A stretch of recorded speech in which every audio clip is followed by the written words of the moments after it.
umur kelas 3 SD umur 9-10 tahun lah. Wow. Sama kayak yang rame itu lagi pas perintis perawis ya. Kan bedanya waktu itu saya nggak pakai Lexus karena belum ada. Iya. Saya sih sebenarnya lebih memilih memang belajar dulu terus kerja sama orang dulu. Kenapa? Karena dari situ bisa bangun fondasi yang lebih kuat. Karena namanya bisnis masalahnya ada aja gitu. Saya pernah ada customer marah ke saya terus saya diginiin, kamu nggak pernah kerja ya, digituin saya. Ya memang saya nggak pernah kerja kan gitu. Memang belum ada pengalamannya kan begitu. Habisnya kamu jawab, Bapak kok tahu? Iya.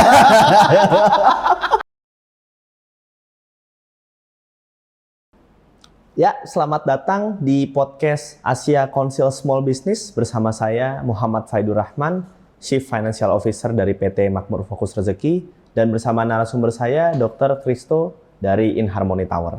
Ya, di podcast kali ini kita mau bahas episode saya sebagai real entrepreneur yang nggak pakai kerja profesional, dan juga Dr. Christo yang tadinya kerja dulu sebagai dokter, terus jadi entrepreneur.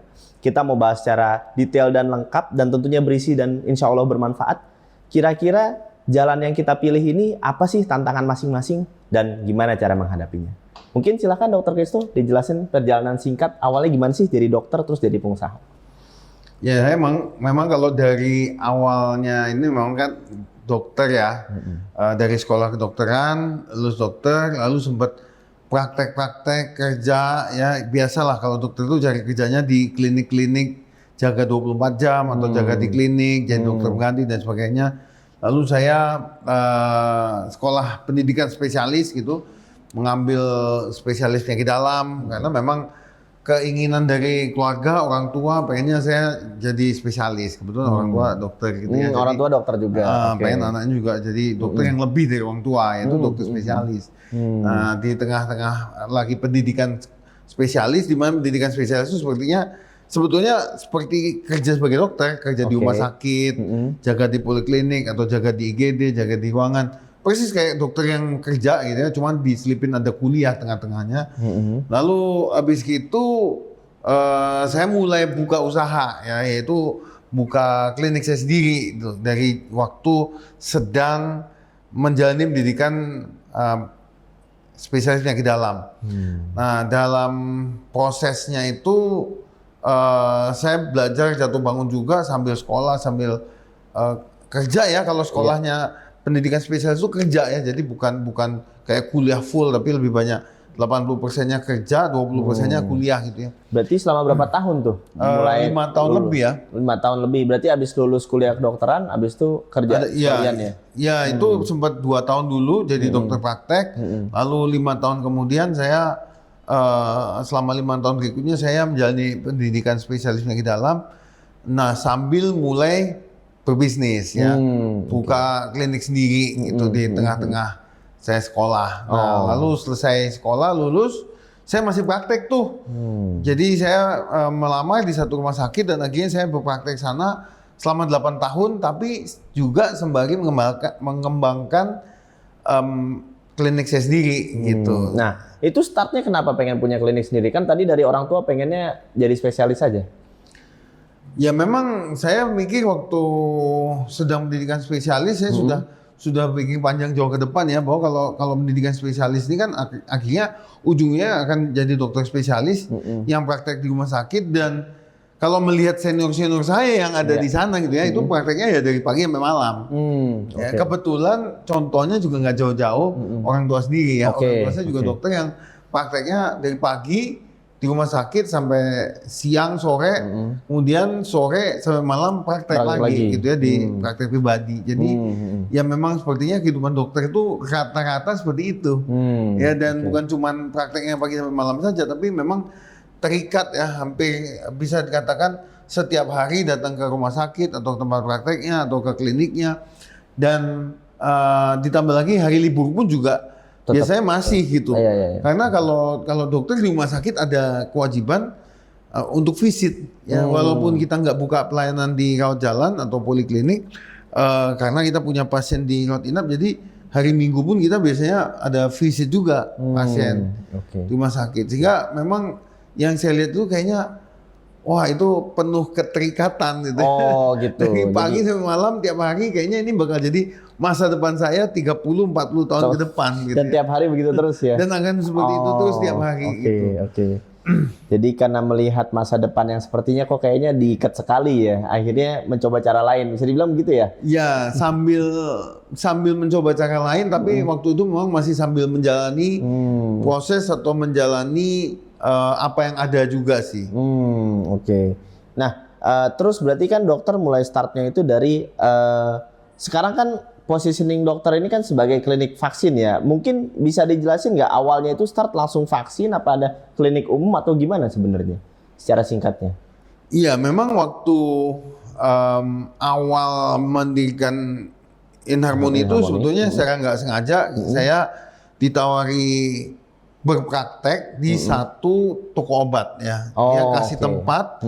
Nah, waktu itu saya belum punya ide mau bikin apa, tapi namanya dokter pendidikan spesialis itu kere ya. Oh ya, Kere oke. itu artinya kita nggak punya duit, nggak punya apa karena uang kita justru habis buat bayar Iya. sekolah dan segala kebutuhannya. Dan karena sudah diikat waktunya selama pendidikan itu harus kerja di rumah sakit pendidikan, jadi nggak bisa juga untuk sambil kerja di rumah sakit lain tuh nggak bisa.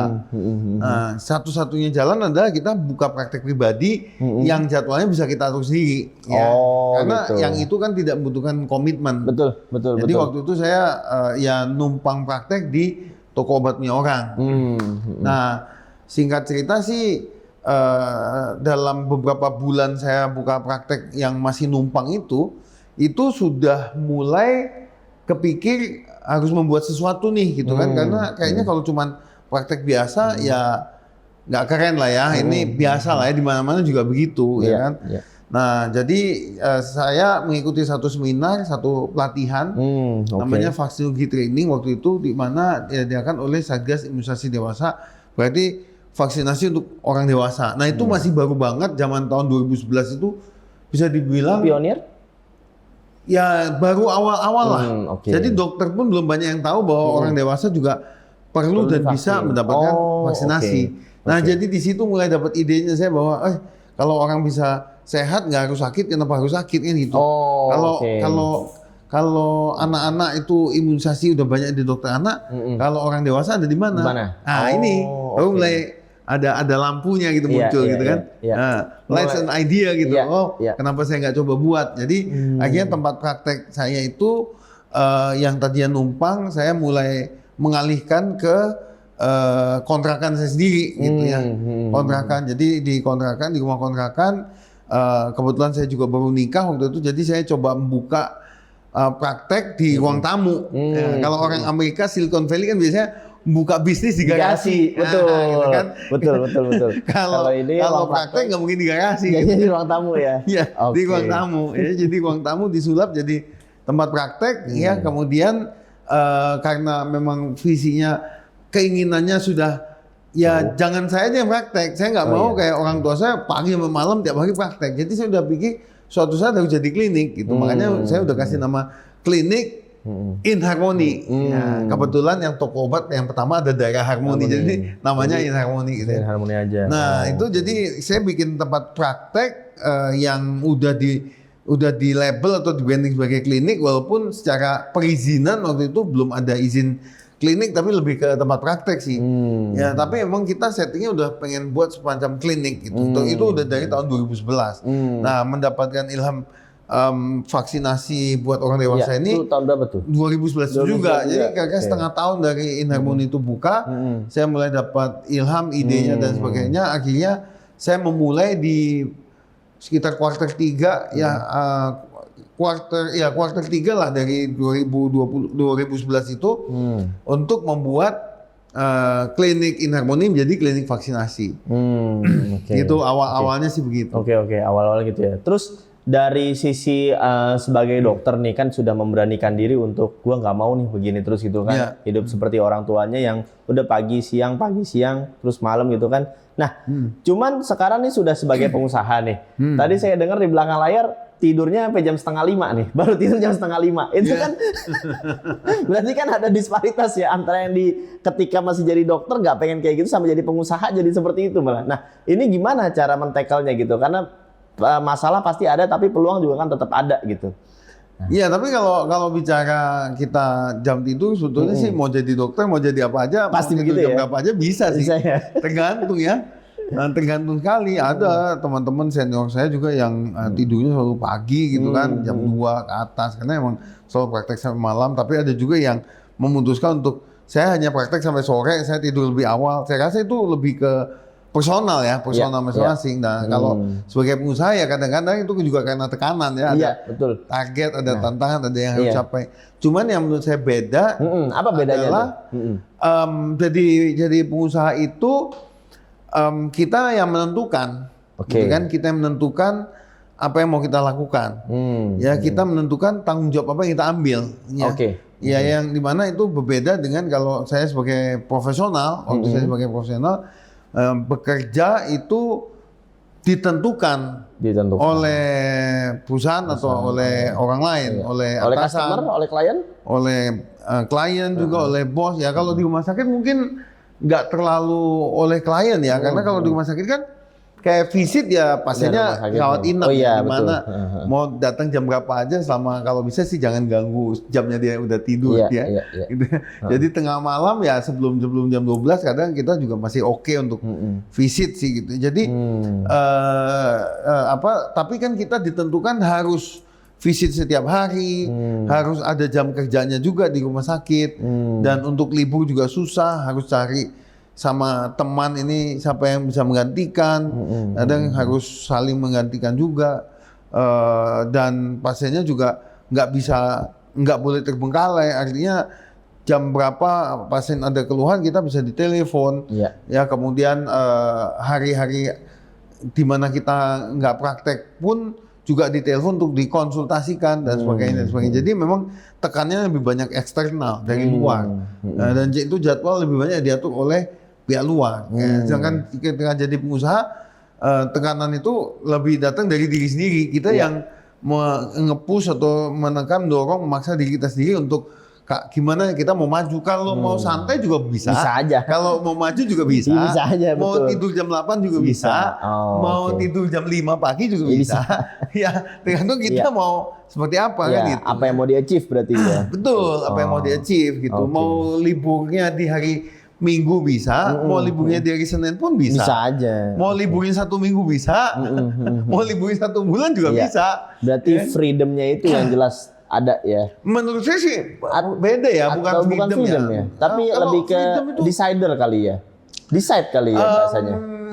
Menurut saya itu di dalam hidup itu sekarang ada berlaku satu currency ya, di mana orang nggak cuma dihargai hanya dengan uang saja, tapi juga waktu. Waktunya, kan? Dan waktu itu juga berarti fleksibilitas. Jadi mungkin itu salah satu nilai tukarnya. Kita kalau jadi pekerja itu kita dihargai dengan uang, ya kan? Lebih banyak kita berapa gajinya, berapa jam kerja dan sebagainya. Dan kalau kita jadi pengusaha itu kita punya fleksibilitas. Ya kan? Nah, cuman fleksibilitas ya sekali lagi bukan berarti freedom ya. Kalau freedom tuh kayaknya bebas, mau ngapain aja nggak apa-apa.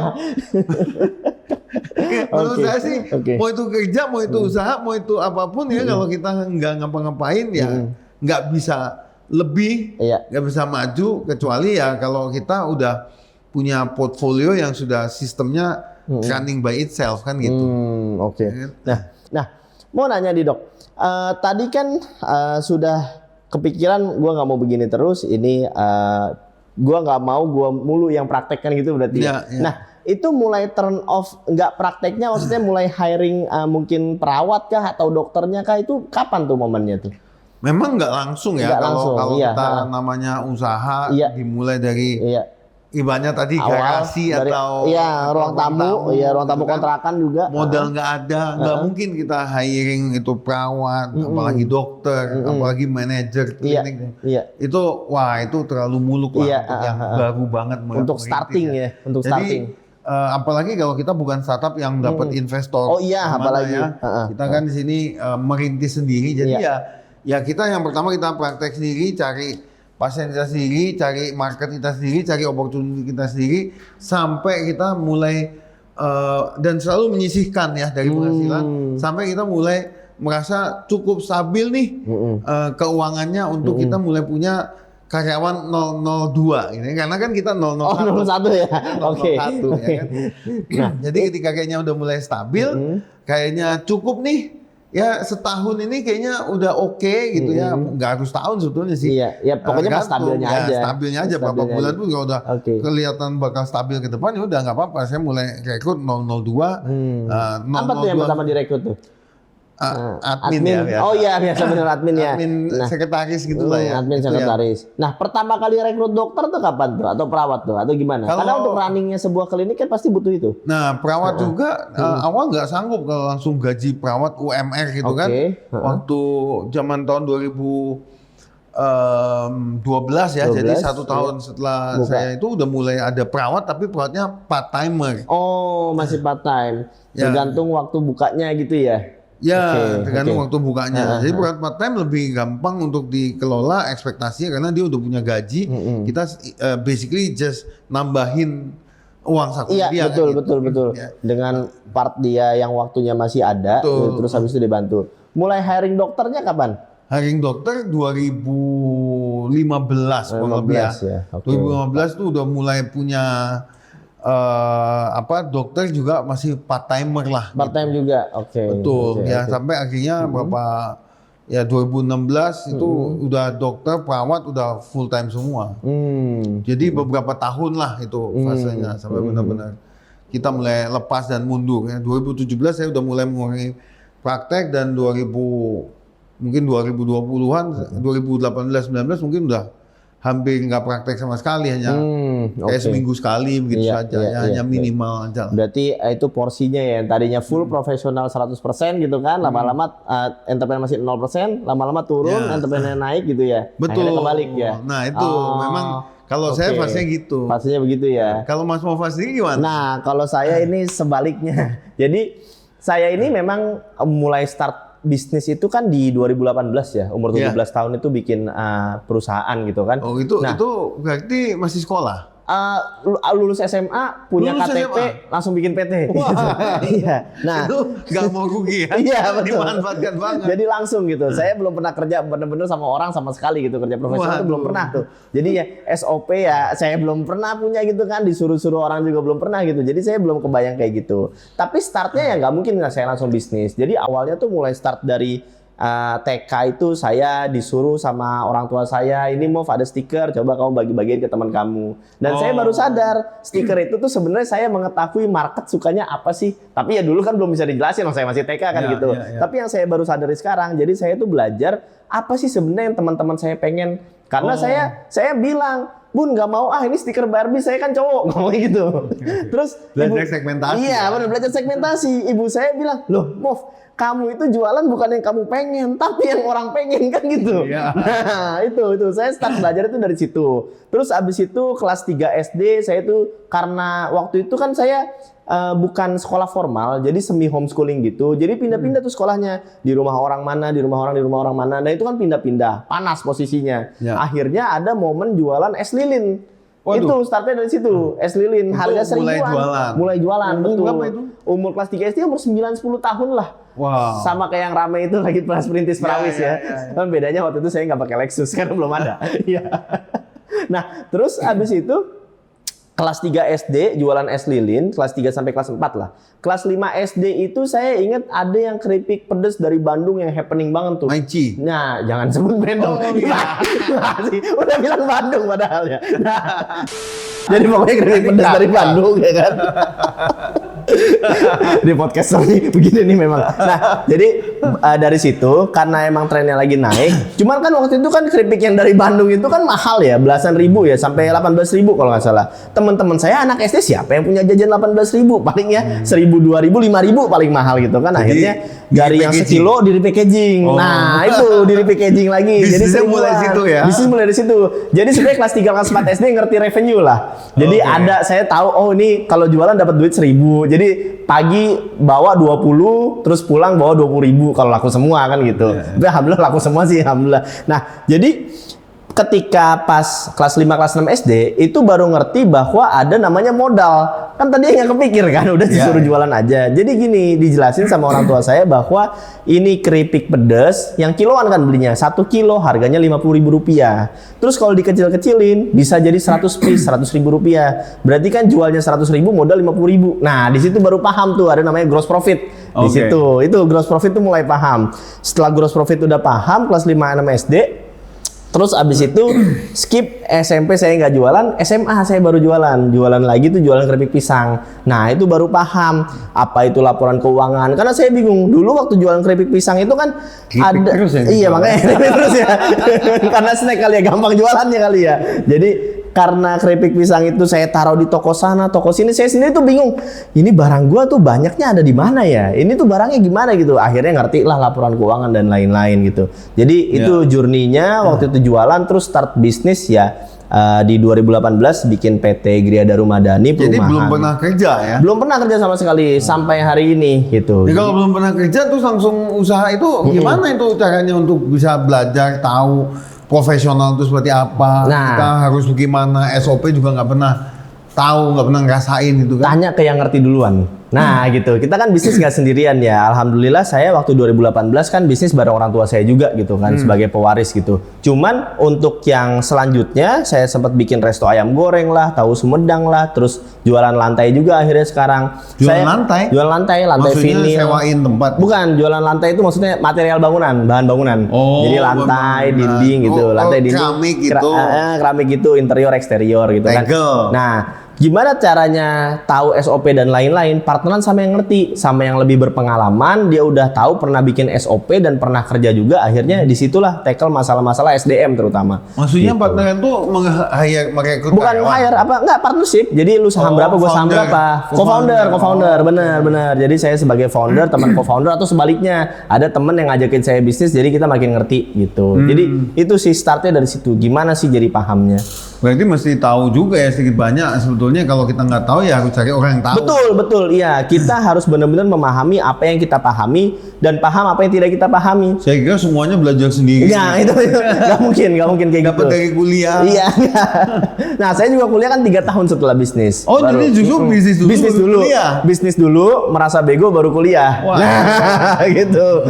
Jadi orang mah biasanya kuliah dulu, ini tahu enggak baru bisnis ya. Salah. Ini bisnis dulu. Kalau saya bisnis dulu, merasa bego baru kuliah. Karena pas bisnis banyak gaya kan, ternyata masalahnya banyak, jadi perlu kuliah gitu. Ketenggor. Iya, makanya ketenggor kan harus mentok sini mentok. Iya, kejedot dulu lah istilahnya. Kejedot dulu istilahnya. Ini yang apa namanya? The true experience. True experience, betul. Belajar dari pengalaman. Betul, true experience. Iya, benar, belajar benar. Ya, Karena kalau punya duit sih nggak apa-apa. Iya, nggak apa-apa. Kalau nggak punya duit itu, ya saya hilang dulu. Bener. Ya kerugian saya banyak, sampai ratusan juta. Oh, itu uang sekolah. Iya, betul. Ya itulah uang sekolah yang perlu saya keluarkan. Iya, gitu. Kan katanya John C. Maxwell katanya sometimes you win, sometimes you learn. Iya, udah. Saya banyak sih. Kalau nggak berhasil, berarti lagi belajar. Tung semua ini juga bilang tidak ada yang namanya gagal. Yang ada hanya belajar kan gitu. Iya, betul. Jadi itu uang sekolah. Betul. Pembelajarannya banyak sekali ya yang bisa kita dapetin di episode kali ini ya, teman-teman. Berarti pertanyaan terakhir mungkin, Dok, kalau misalnya mau pilih, misalnya balik ke 15 tahun yang lalu ya, pilih langsung start buka klinik atau memang harus jadi dokter dulu setelah 15 tahun berjalan ini? Kalau saya balik, misalnya balik ke 15 tahun lalu. 15 tahun yang lalu sih udah jadi dokter. Udah jadi dokter ya. Berarti sebelumnya lagi 20 tahun yang lalu kalau gitu. Ya, kalau baliknya ke 20 tahun yang lalu, zaman seperti seumuran kamu kan ya. Zaman baru mau kuliah dan sebagainya. Ya, saya pikir saya tetap ini pribadi preference masing-masing ya. Saya tetap memilih untuk tetap sekolah dulu sih. Tetap sekolah dulu. Kalau saya. Gitu. Kenapa? Kalau saya karena menurut saya justru inspirasi saya untuk membuka bisnisnya dapat dari sekolahnya. Oh, oke. Walaupun sekolahnya irrelevant ya. Sekolahnya sekolah dokter, pendidikannya lanjutannya pendidikan spesialis, tapi saya ketemu needs-nya itu klinik vaksinasi itu justru waktu sekolah. ternyata ini ada workshop, ada pelatihan, ada peluang yang orang lain, dokter lain nggak kerjain. Oh, oke. Kalau saya nggak ada di situ, saya nggak dapat peluangnya. Ngerti, dapat niche-nya jadi ya. Jadi justru saya walaupun saya dulu agak agak ngambek atau agak menentang, agak kurang happy lah sama orang tua dipaksa untuk sekolah spesialis. Saya dokter sampai spesialis itu dorongan orang tua semua. Iya, oke. Ya kan? Tapi akhirnya saya menyadari bahwa ini jalan Tuhan. Tuhan kasih saya jalan lewat situ gitu. Oke. Lewat sekolah itu. Jadi orang tua nyuruh itu bagian dari perintah Tuhan lah gitu. Oke, berarti nggak ada yang disesali lah ya. Iya. Itu memang sudah jalannya seperti Nah kalau itu. Pak gimana? Kalau saya sih bukan menyesal, tapi kan kita ada corrective action yang bisa kita lakukan. Saya sih sebenarnya lebih memilih memang belajar dulu, terus kerja sama orang dulu. Kenapa? Karena dari situ bisa bangun fondasi yang lebih kuat. Karena namanya bisnis, masalahnya ada aja gitu. Saya pernah ada customer marah ke saya, terus saya diginiin, kamu nggak pernah kerja ya, digituin saya. Ya memang saya nggak pernah kerja kan gitu. Memang belum ada pengalamannya kan begitu. Habisnya kamu jawab, Bapak kok tahu? Iya. Jadi mungkin corrective action untuk saya pribadi, saya lebih pengen belajar dulu, terus habis itu kerja dulu, bangun fondasi biar paham. Ya setahun 2 tahun mungkin cukup, habis itu barulah start bisnis. Ya karena tadi ada inspirasi yang bisa kita temukan dari dunia profesional. Jadi semoga pembahasan kali ini bermanfaat. Kalau misalnya mau kerja dulu atau mau langsung bisnis, itu balik ke pilihan teman-teman, tergantung dicek resikonya itu seperti apa. Kalau ternyata resikonya itu mungkin lebih aman kerja dulu baru bisnis nggak apa-apa. Tapi kalau misalnya Seperti jualan, seperti saya gitu. Iya, betul, seperti Yang Dr. Kristo. bisnis yang lebih profesional. Betul, itu aman. Atau kalau misalnya mau coba kayak saya dulu yang langsung bisnis walaupun ruginya ratusan juta ya nggak apa-apa juga gitu Ya, kan. kalau seperti jualan keripik ya atau buka restoran bisa aja sih. Bisa aja juga gitu. Jadi langsung bisnis. betul, Ya, nanti kalau butuh ilmunya baru sekolah. betul. Jadi ya itu nggak ada masalah. Semoga It's about choices. It's about choice, ya. Flexibility tadi ya, kita bisa decide mana yang sesuai dengan risk mitigation yang bisa kita pelajari. Profilnya resiko beda-beda. Itu aja teman-teman. Terima kasih banyak sudah menonton. Ya, akhirnya kita harus ngakhiri juga talkshow kita kali ini. Nantikan kami di episode berikutnya. ACSB Jakarta Maju berkelanjutan.